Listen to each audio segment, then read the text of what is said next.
Welcome to Overcome Podcast, the living legend John Meadows.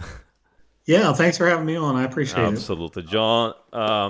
So, little story. I mean, I've been following for forever, but it was really on December 7th last year that you wrote something that I was like, I need to talk with this guy because in October I had a big injury on my foot, Lance Frank injury, and I had a surgery in October. The injury was September, the surgery in October, and by December when you wrote this on your Facebook, I was unable to train, unable to do anything. I was extremely depressed.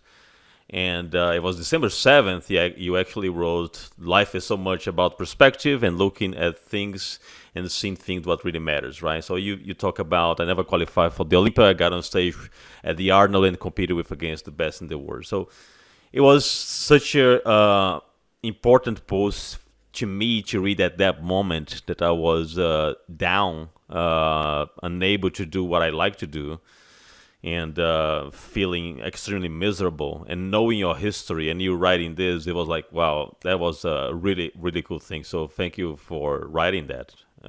It had a Yeah, big yeah. impact. Good. Yeah, positive in a positive manner. And talking about perspective, since you said so well about perspective, you is probably one of the guys that really inspire people for your persistency and overcoming so many obstacles. And we all know about what happened in 2005, and you were basically 2 years dealing with this. I'm not sure exactly how long you were without completely training, but that's where I would like to start. When you were like post surgery, um, how was your mindset at that time? Because no one really talks about this. And when I was down, I read a lot of psychological books of what happened with athletes when they are unable to train. There is a big impact on your overall life when you are not able to do what you like. So how was that for you? Well, my answer might surprise you a little bit. So in 2005, I was being taken into emergency surgery, in which I had my entire colon removed.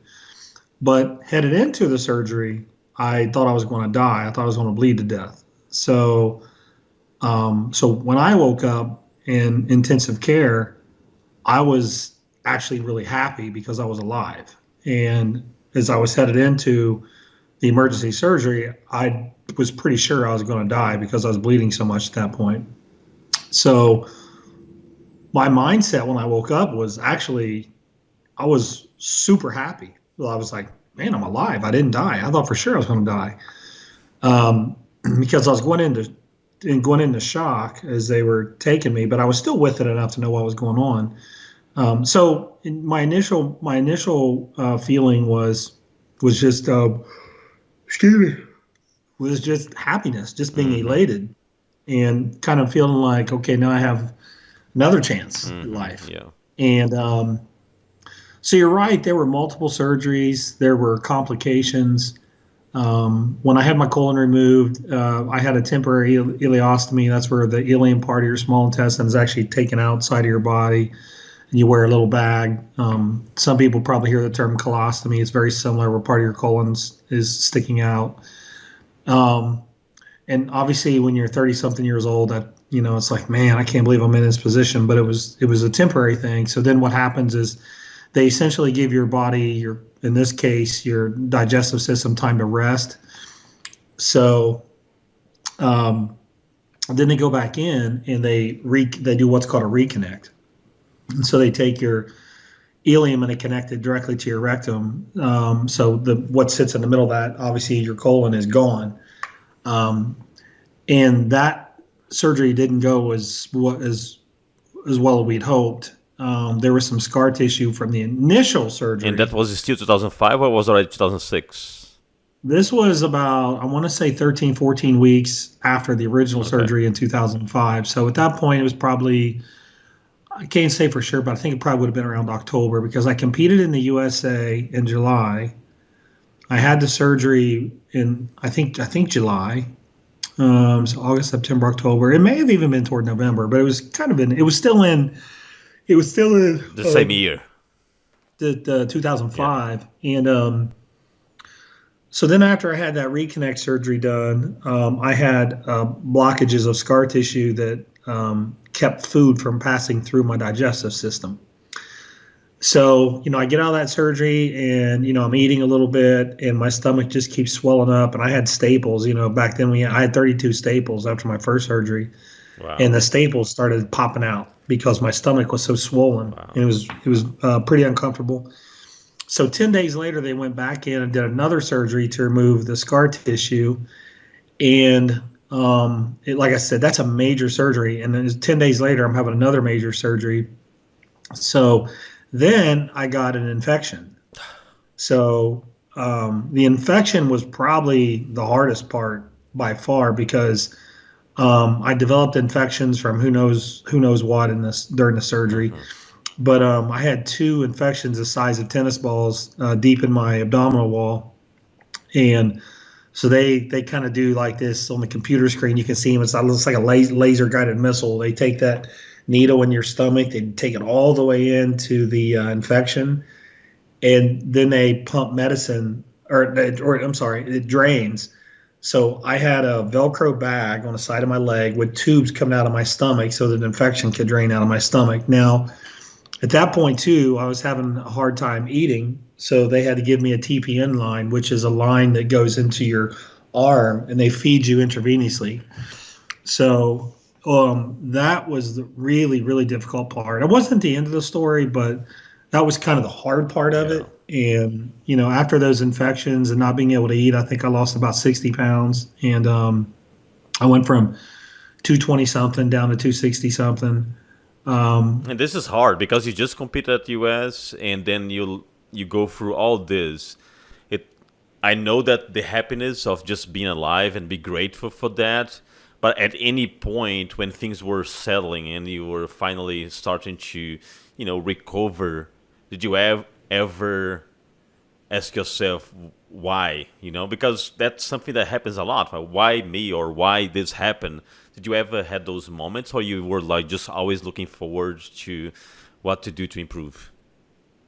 well, I had that really positive mindset initially, but then when that reconnect didn't go well and they had to do another surgery, and then when I got the infections, it was tough. Like that beat me up mentally. And I remember, that why me attitude is very natural Yeah. for someone to feel that when they get in that situation. And yeah, I mean, of course I felt that way. And I think what complicated matters was they could never really give me a good answer on what had actually happened. But luckily, at some point, they did give me an answer. They took tissue, they did a biopsy on the dead tissue that they had taken out of me surgically, and they sent it to the Mayo Clinic, and the Mayo Clinic gave us a diagnosis. And the diagnosis was idiopathic, which means of unknown origin, hyperplasia of the mesenteric vein. So this was a vein that had become diseased in the sigmoid part of my colon. And I'm the only bodybuilder in history, as far as I know, that's actually had that disease. It's very rare.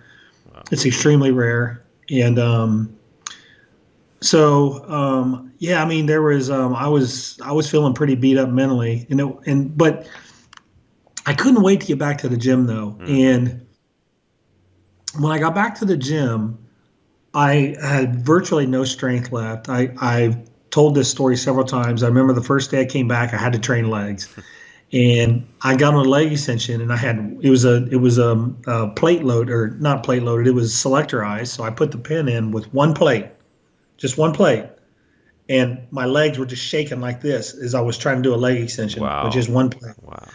And I remember curling with this little 5, 7 pound dumbbells, and so it was a process. But I could see the muscle coming back, and the strength was coming back slowly, and I was in really no hurry. I just wanted to see that I was headed the right Hmm. direction. Then my weight went to 170, then 175, then 180, then 185, and it just kept climbing, and I felt better and better. And then it was like, man, I think I'm recovering, pretty well. I think I could probably, get quite a bit of my muscle back, But and I just stuck with it and when stuck this with it. click was like what, 6 months that you were back to train, or even less than that? Well, so when I had the original surgery, it would have been. So what happened was, I came back from the USA, which I'm trying to remember when it was back then. I want to say it was at the end of July. I'm pretty sure it was at the end of July, and I'm pretty sure I came back on August 1st, actually. And in August, I was in surgery. So after my initial surgery, the very first surgery, I want to say I didn't train for 6 weeks. And then I went in and I was being real careful. And so remember, I said I had to reconnect at Yes. around 13 Yep. weeks. So at that point, I had been back in the gym for like 7 weeks and actually I was recovering really well. And I didn't really think that reconnect surgery was a big deal. Like I thought, okay, I'm going to get this reconnect. I'm cool now. Everything's going to be fine. And by that point, I didn't really have much scarring on my stomach. Like I was pretty good. I was like, okay, I'm just going to be right back to normal. Hmm. And so I had been back in the gym, and I remember I was back up over 200 pounds because I didn't really lose that much from the first surgery and not training for six Yeah. weeks. But then after the infections and everything, that's when everything got really difficult. But so I had been back in the gym, and then that cascade, the surgery, and The the infection. Yeah. next two, and then the infection. I didn't train through that, so I probably had a period of let's see, through August, September, October, November, December. It was probably like 4 months of not being able to. So, and then once I started training, it was probably I would say another 4 to 6 months before I had pretty good strength back. So it was a process. It certainly didn't happen overnight, that's Hmm. for sure. And you were also increasing your food intake over time because you didn't want to force. How was the progress on that side as well? Well, so I wasn't eating a whole lot. Like I remember my wife made me a piece of toast, a cup of coffee, and an egg in the morning, and then I would have a lot of yogurt because yogurt was easy to digest. Hmm. So I wasn't eating a whole lot. I was just trying to gradually build Yeah. up. And gradually I did. I remember when I went from one egg to two eggs and one piece of toast to two pieces of toast. And so I've got like a little food journal here where I tracked it for a little while, just more to see what it was. Hmm. But mostly it's just an egg here and there and a yogurt here and there. I mean, that was primarily what it was. And at that point, when you start gain your strength back, did you want to go back to stage and compete again, or you didn't have that plan so well? You were just going with the flow. Well, initially it was just kind of get back the strength and just get back to feeling good. But I think once I saw the muscle coming back, I was like, oh man, maybe I could do this again.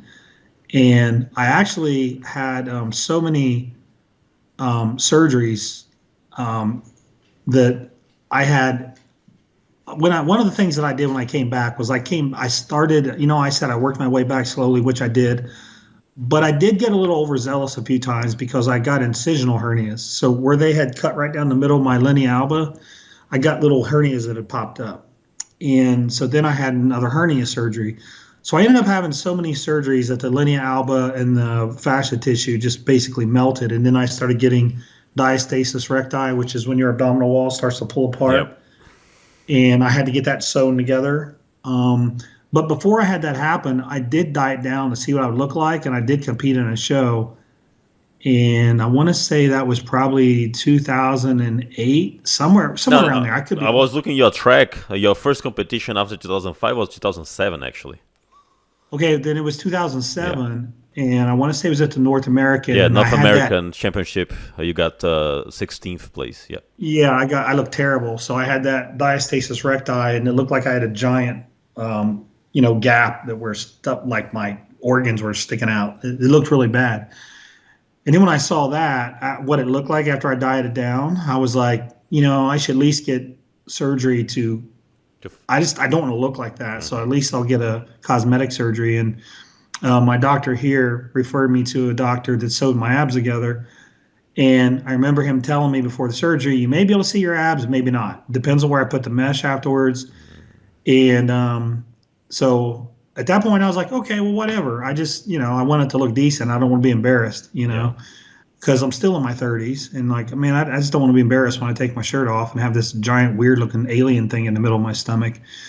So the surgeon did a really nice job. And you could still see, once I died down, most of my abs. There's a bottom row that you can't see. The kind of, it's weird that you can't see it anymore, but my abs didn't look like they used to, but at least they were decent. At least they were decent, right? And then I got another. Well, and when he did that, he combined it with a cosmetic surgery. So all the big scars I had, You fixed that. he didn't get all of them. I mean, I still obviously got a nice couple going down that looked a little crazy, but it was really bad before. So he kind of cleaned some of that up. And then I had some offers to clean that up, what I had left. And I was like, nah, it's cool. It's good now. It's fine. But then I came back and, the scars in my stomach certainly didn't help, but it wasn't so bad that I thought, well, now I'm never going to have a chance to do well again, because I started placing obviously very Yeah. well. And, by 2012, I was kind of back full steam, and, things were going pretty And you well. compete actually in 2010 in North America again, which was probably the first competition after this cosmetic surgery. Yeah, I think that's the one where I just killed myself to get down to light heavyweight class. And I remember I didn't even eat protein. I was just taking essential amino acid tablets. And it was really hard to get down to 198, and that was maybe one of the dumbest things I ever did competing ever was that. But then in 2011, I'm pretty sure I went back up to the heavyweights, and then I had a great year where I grew. Actually, at the end of 2010, it was interesting because I went down to that light heavyweight class, and then in 2011, not only did I get back to the heavyweight class, I actually had one of the best years of gaining muscle I ever had in my career.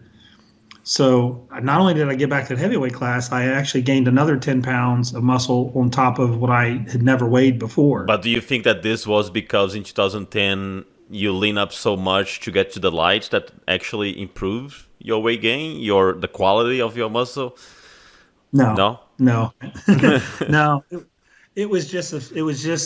That's when I really learned about how to really nail recovery and how to be able to train real hard. And no matter how hard I trained, I could recover from it. That's that period of time where I really learned that. So, but and then by 2012, everything was going really well, and that's when I got second at the Masters Nationals, and there were a lot of guys in that class. I don't remember how many there were, but there were a ton.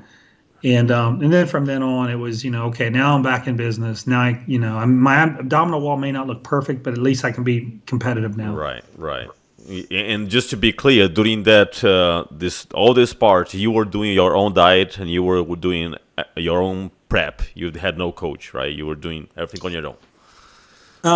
In 2011, I think I did North American. I want to say I got like maybe eighth, maybe something like that. I was in the second call out. That was not But the ninth place. ninth place. Yeah. Okay. Shelby Starnes helped me that year. And then the other years I just did on my own. Okay, but when you did the one that you dropped to light heavy in 2010, you did on your own, right? Yes, that was my own stupidity. All right. So, it's amazing that you went through this life and death situation to become competitive again, and you are a guy that are always looking to that continuous improvement. And when you wrote about the perspective, it looks like you've been applying this concept, this principle of looking to perspective for a long time, right? Because as you said, you woke up in the hospital, you were just happy to be alive. So there was a perspective right there. So this is something that seems like you've been applying throughout long time of your life, right? Yeah, I mean, think about the road I've had. I mean, I wasn't the guy that started winning right away. I had to reflect after every time I would lose and say, okay, how can I get better? And that pretty much applies to many parts of my life. And when I look at the sports I was in, it was, man, how can I get better? How can I be better at football? And even now as a coach, like I study a ton. I'm a football coach now, and I study it a ton. Like, man, I don't know enough. I got to get better at this. And how can I help kids develop better. And honestly, this week you post a picture of you young that you were very skinny. I would never imagine you were that way. So you actually build up a lot from that picture to nowadays. I actually thought that you were like those freaking gifted kids that were already big since young, but it was not the case. No, man, I was pretty skinny and couldn't put on weight. I'm sure a lot of kids have the same thing. You know, you're young, your metabolism's going, but you got to realize too, I was already training really hard then. You know, at 12 years old, I was training, Yeah. and you know, my kids are 12 now, and I think back like how obsessed I was with training at 12, and that's how old my kids are now. They're certainly not obsessed with training. So, but it is interesting to think about it. So I may have been little, but I was already working really hard and just trying to improve and get better even at that age. Yeah. And then it comes 2015, you got the Pro card, which the entire industry agree it was way overdue. It was about time to get that Pro card in 2015. So I already heard you saying that was pretty emotional that day after so many years.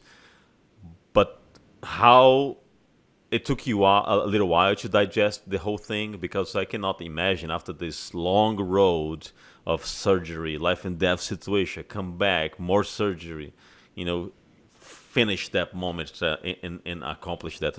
Quite amazing feeling.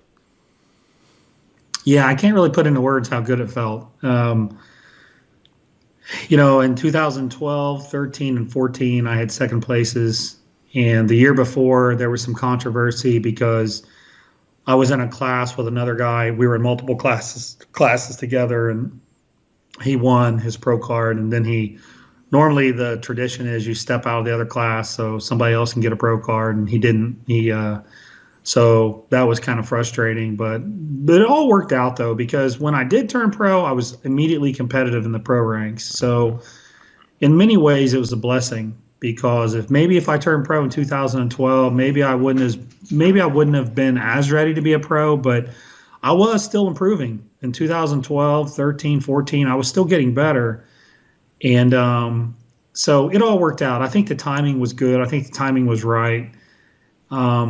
But how did you keep yourself so grounded, John? Because you have like it's almost like talking with a Buddha, you know, so calm despite everything that is happening. Because I'm pretty sure that during that time, the controversy and everything, and you were working hard to get this pro card. You never really got involved, you know, in discussing referees' decisions and things like that. You were always calm and doing what is under your control. You know, that's very amazing to be able to handle those situations, and it shows a lot about your personality. But what is the tip that you could give for people that sometimes they overthink scenarios and they start to questioning, is this really for me? Because after losing so much, some people will say, well, is this maybe not for me? I'm going to quit, right? But you never had that quit mindset. No, I certainly didn't have it. I had a goal in mind from when I was 13 years old that I was going to accomplish, and I didn't let off even when it looked very bleak and like it would never happen. You know, it's just there's so many factors that go into that. You know, so there's several of them. Let me just give you a couple of them, like your friends, for example. What are the people that you surround yourself with? How are they? Are they supporting you? Are they telling you to keep pushing? Like in my case, I had good friends and a wife that said, you know, keep pushing, keep getting better. Or are they friends that are like, oh, you know, you to heck with this, you know, do something else. This is stupid. You know. So what kind of people are you surrounding yourself with? What kind of mindset do you have? Like if you get knocked down, are you just like, okay, well, I gave it a shot. Now I'm going to go do something else. Like, do you have it within you to keep going? Because, you know, every single person has problems. We all have issues. Yeah. We all have challenges. So how do you react to them? And for me, like I was never one to back down from a fight. So, you know, yeah, it's hard. It doesn't seem like it's going to happen, but I'm going to keep fighting, you know? So, and then there's another part too, where you've also got to be honest with yourself, because I kept telling myself, if your body starts going backwards and you don't think a pro card is possible, you need to just walk away and be realistic with yourself and not delusional. Hmm. Because I think sometimes people just think, well, I'll just keep working hard and it'll happen. And I do encourage that, obviously. Think about everything I've said. But there's also a level of realism you have to have. Like, I could go out and I could practice football as much as I want, and I could say I'm going to be a pro football player. But the reality is, it's not going to happen. I don't have the speed. I don't have the genetics. I don't have the athletic ability. So in that case, I need to be realistic with myself and not delusional. Right. And I think when someone has migrated into that delusional territory, it's like, okay, now you're throwing your life away. Now you got to, if your goal is to just compete, okay, knock yourself out. But if your goal is to be a pro, but you just don't have the body type, it's just not going to happen. Maybe you want to consider just training for fun and then actually enjoying it, Hmm. instead of beating yourself up mentally. So there's this balance. There's this, how much are you willing to overcome? What kind of environment are you in? Who are you surrounding yourself with?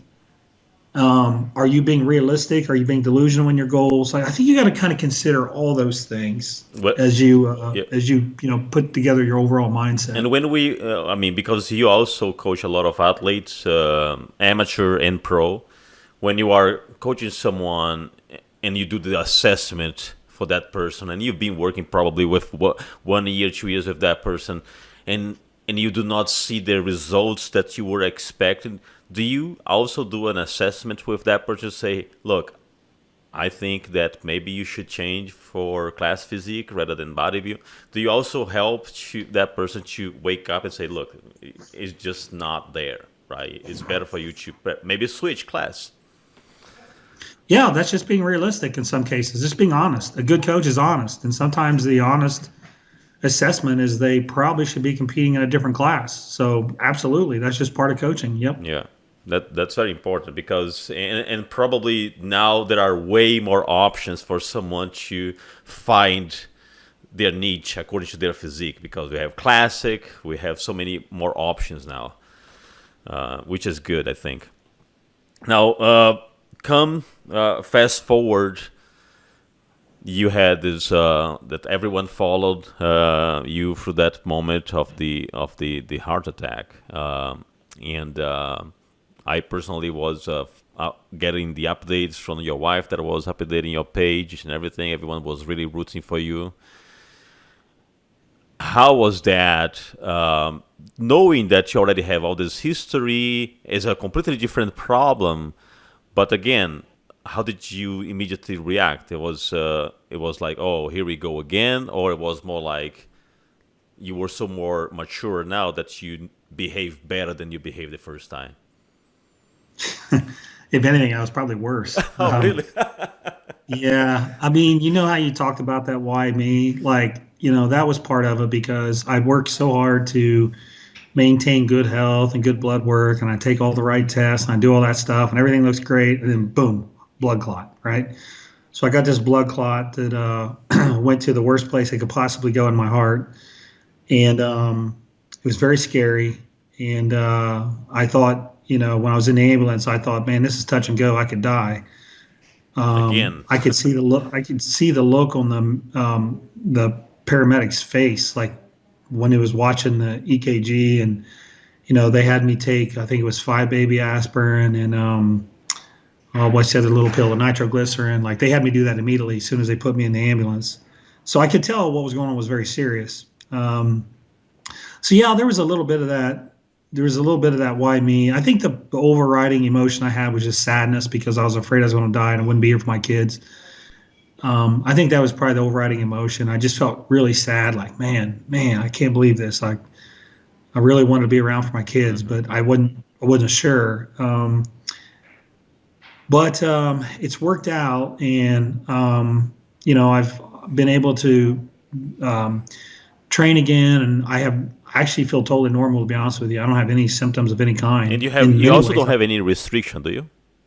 I have no restrictions. I do whatever, and I feel fine. And actually, I feel really good. That's because this will be So my follow up questions. Is did you change your train routine? Like, for example, let's say from the load perspective, do you still training heavy, or did you change a little bit your approach because of that? Well, when all of that happened, when I eventually got back into the gym, the way that I'm sorry, the way that I train, so you got this thing called the Valsalva maneuver, where you kind of hold your breath and you power through, like say a big squat or whatever. Hmm. So that creates a lot of pressure in your heart. So I made sure the weights were so light that I could breathe normally through all my exercises. I tried to not really stress my heart. I tried to increase my cardio for heart reasons. And so my training switched a little bit more toward weights, not so heavy, but more cardio. Hmm. And I've continued to keep the cardio part in my workout routine, again, just for heart health and just general overall health. But I don't really hold back too much in the gym. Now, I can't quite do the stuff I used to do anyway, just because I'm older and I'm just not as I just don't recover as well as when I was, say, 30 years old now. So it's not like I'm going, for me, totally crazy. Now, I have people come in and train with me and they think, man, he's going really hard. But it's like, you should have trained with me when I was in my 30s. Like, that was hard. This isn't hard what I'm doing now. So it might look like I'm going crazy from the outside, but if you knew what I'm capable of doing and what I've done in the past, you'd say, okay, he's actually eased it up a little bit, Yeah. which is fine because my goals now are maintenance. I'm not trying to gain weight. I don't want to actually any extra strain on my heart. So my goals now are maintenance. I still love to have fun in the gym. I still work hard, but I'm not like shoving food down. I eat whatever. I eat probably 3 meals a day. I eat maybe 80 to 100 grams of protein a day. So my perspective now is much more not eating as much, still training hard, but my goal isn't to get bigger and bigger and bigger. Like those days are over. But you are not also trying to get smaller, right? No, reduce a little bit. I'm just training. I don't really even think about it. I just train and I eat. And like I said, I eat, maybe 3 meals a day. Maybe a bowl of cereal. Like I just had a bowl of cereal before I got on this podcast, just a snack here and there. But I probably weigh like 213. So I'm significantly smaller. I feel really good. So I'm not even sure what I would do if I were going to lose weight. I already don't eat much. I guess I would just stop training to lose muscle. But I don't have I know it sounds kind of weird. I don't feel like I have an overwhelming amount of muscle as it is. When I do my cardio, it is really hard for me to even get my heart rate up to 110. Like it's really hard. I've got to push really hard just to get out of the hundreds. And, But what and type of people are like, cardio do you do? Steady cardio, or you do more like a hit type of cardio? well, I do all kinds of different stuff. Sometimes I get on the spin bike and I do hit cardio, which that does get my heart rate up. But if I'm doing steady state cardio, it's pretty much impossible to get my heart rate up into 140, 150 just by walking, unless I'm walking up a really steep incline. And what I do is honestly, I just walk my dog for 45 minutes, and we go to good pace. We go to really good pace, and then sometimes, one of the things I really like doing is I like doing sprints with a sled. Like little Hmm. 40-yard sprints with a sled. Unfortunately, I banged my Achilles tendon up, so I've been doing many of those lately. I like to do a mix, but for heart reasons, the steady state is just fine. There's nothing wrong with that at all. And my doctor, Dr. Serrano, said he's more concerned with just me spending time doing the cardio than getting wrapped up in, well, you need to be at 130 or 120. He's like, don't worry about that. Just do the cardio. Just get in the steady state work, and you'll be fine. And so far, he's been right. The ejection fraction in my heart is going up. My blood work is still perfect. Everything's good. So I think we're on the right track. As And far as a blood thinner, do you have to continue to take the baby aspirin, or you don't need that anymore? no, no. In fact, I probably will take that the rest of my life. So the thing in 2005 was there was some clotting in that disease that happened, and the vein exploded that I told you Yep. about. So there was you could infer there was clotting there, and the heart attack was 100% driven by blood clot. So um, I probably would never had that heart attack if I'd have been on a blood thinner. And But the doctor has me on one now, and I take it. Plus, I take a baby aspirin at night before I go to bed. So I'll probably be taking that for a long time. Like the baby aspirin, probably the rest of my life, and then the blood thinner, we'll see. But if it's keeping me safe and reducing the risk of blood clot, then I'm fine. I don't care. I'll take it. But before that, you were taking just the regular fish oil, probably, which is good for your blood and everything. Do you continue taking those things, or you drop and now you're more on this that the doctor prescribed? No, I still take fish oil as well. I mean, I don't boatload it. I just take 2 grams a day, but I take a high EPA and DHA fish oil, and like I said, the baby aspirin at night. Okay. Yeah, and to me, what was really interesting and shocking is that this happened last year during COVID when, you know, you're not training for competition. You just released that very cool series of videos to train with bands. You were putting bands on trees and doing exercise out on the street. It was awesome because I have that Elite FTS Mountain Dog Bands pack. Is extremely useful, and as you even said in one of those videos, said people ask me if I can build muscle with bands, and you said I hope so because I do a lot, right? And yeah, I think it's super useful to use those bands. So when that information came that you had the heart attack, like wow, that's so out of place, right? You're not doing anything wrong. Yeah, I mean, I wasn't doing anything hard at all. It was when we were in lockdown, all the gyms were closed. I was in a little garage just doing a little tiny workout, and when it all happened, yeah. Yeah, no, that's crazy. Now let me switch something since we were talking about the bands. With the bands workouts, do you try to prioritize the load or the repetition? Because I've seen some videos where you talk about time under tension, and I feel a completely different feeling when I use bands versus weights. It feels like the bands is putting more tension over time. What is your take on that? If I want to include bands on the workout? Band work is all about tension. So, as you do an exercise with a band, you'll notice as you get to the full contraction of the muscle, it gets harder and harder and harder because the band, you're working against it. So you just have to set it up in a way that creates the most tension that you can. Like, let's say you have a band wrapped around a tree or whatever, and you're doing a row with it. So if you're standing real close and it's not real hard, then you're not going to get anything out of it. But if you take a couple steps back, then it becomes really hard when you contract. Like, okay, now I feel the tension. So it's just a matter of setting up the band so that you feel a lot of tension throughout 8, 10, 15 reps. I mean, that's really the key. But when you do, using this example that you gave, doing the roll in a tree, do you actually squeeze and hold like for 3 seconds and then come back, or you do more like you're doing with a dumbbell, for example? You can do either way. I mean, the nice thing about a band is you can kind of lock it into place against that tension and feel a really hard peak contraction. Like if you're doing a dumbbell row and you hold a dumbbell up, you'll feel it some, but you'll start to feel it in your arms, your biceps, your shoulders. Whereas if you kind of get the band locked in there, you can just lock it in and hold it and just feel that tension right where you need it to be. Yeah. Do you still incorporating bands now on your workouts? Yeah, some of the stuff I do, some of the exercises I think are still really, really good. Like a banded, a fly kind of like pulling across your chest, I think is great. There's several exercises that I still really like to do, even with access to the gym. Are the gyms in your area already? Everything is open. Yes, where I'm at, it is. Yes. Okay, because here in Texas, we kind of just closed for like 3 months, and then we open everything again last year.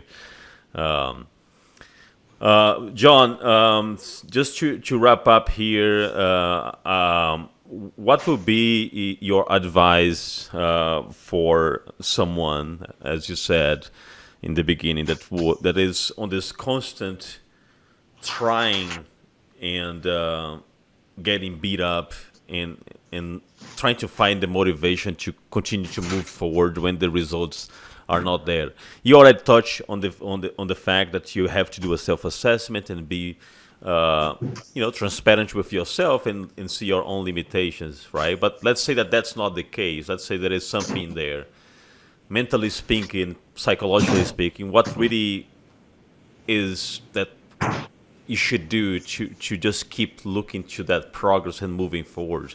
Because honestly, is really hard sometimes, right? Even if you see that you have the potential, but getting beat all the time, sometimes it's not fun, and you just sometimes it's hard to continue, right? What would you recommend overall?